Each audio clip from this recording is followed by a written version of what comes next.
In this video, we're going to talk about recording to two separate memory cards in one Sony camera. This is a question I see asked quite a lot, and it is something that I have tried to answer in a previous video, but it was very specific to recording RAW to one card and JPEG to another.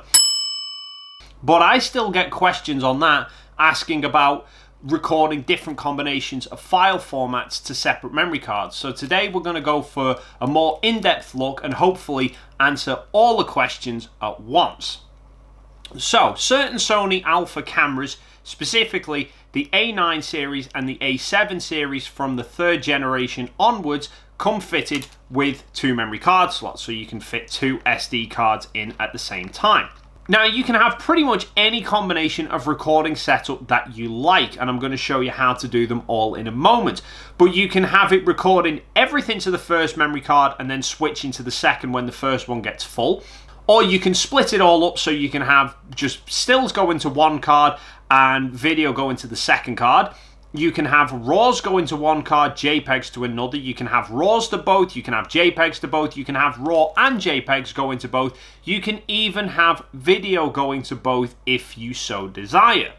So the first thing to do once you've got two memory cards in your camera is go onto Menu, and in the very first tab, very first page, first option, File Format. Now this is only for the stills aspect. If you're shooting video, then obviously it's whatever format that you want.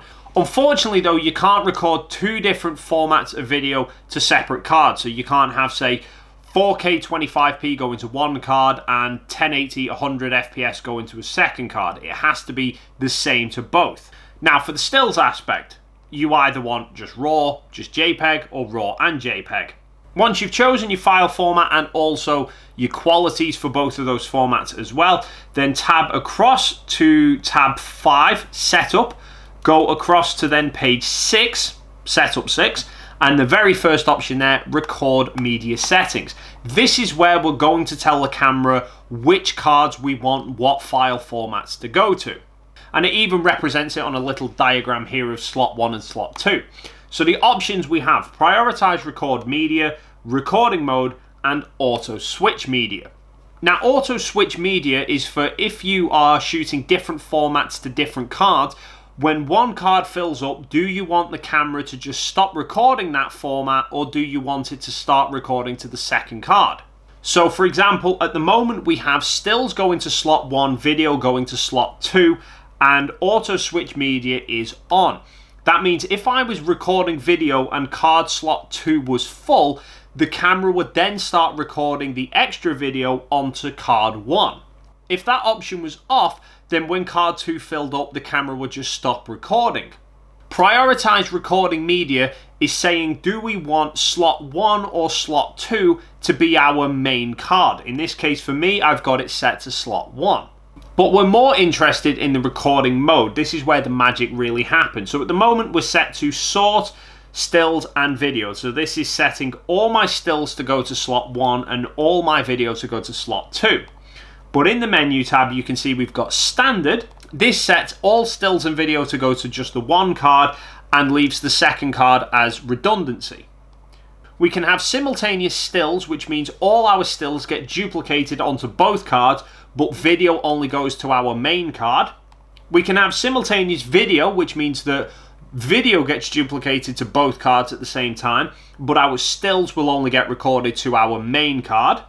We can have simultaneous stills and video, which you've guessed it, records everything to both cards at the same time. Or we've got sort RAW JPEG and sort JPEG RAW. So if we say RAW JPEG, that's going to put all our RAW files and our video to our main card and record JPEGs to our secondary card.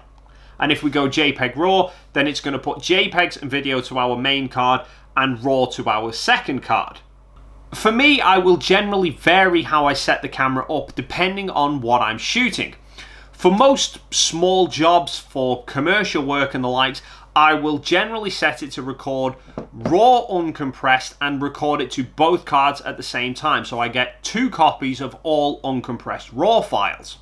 However, sometimes if I'm shooting weddings where I'm going to be shooting a lot of pictures and I'm going to be there all day, I generally tend to shoot RAW to one card and JPEG to another. Now you might be thinking, Dave, that's a little bit of a gamble, you know, somebody's big day, the wedding, and you're recording JPEGs as a backup. But there is a couple of advantages for me doing that. Firstly, it means I'm not going to fill up that JPEG card. So the JPEGs are going to stay in the camera for the entire day. Just the RAW card will get regularly switched out after every 100 or so photos. If I was recording RAWs to both cards would fill up at the same rate. I'd have to switch both cards out at the same time, but then it means I'm keeping both the cards together at all times. So if the cards go missing, all those pictures from that chunk of the day are gone. It's unlikely that my camera and my card case in two separate places are both going to go missing at the same time. So I've always got a backup of either card. And having all of the photos from the day on the JPEG card means at any point throughout the day I can cycle back through all the pictures and not have to keep swapping through all the cards trying to remember what card is a particular photo on. Because I do quite often get that later on in the day. I'll have like the bride or the groom ask me about a photo that was taken earlier in the day that they want to see. I don't have to go and faff around trying to re-find it. It's always on the camera at any given time. But basically, the long and short of it is you can customize how these cameras record the information to pretty much whatever the hell you like. Now, this is obviously done using the A7 III, but the same is said of any Sony cameras that have two card slots, whether it be the R3 and the A9, which have exactly the same menu setup as this, and the R4 and the A9 Mark II, the same basic principle applies. I don't believe the menus have changed all that much, but they might be in slightly different tabs.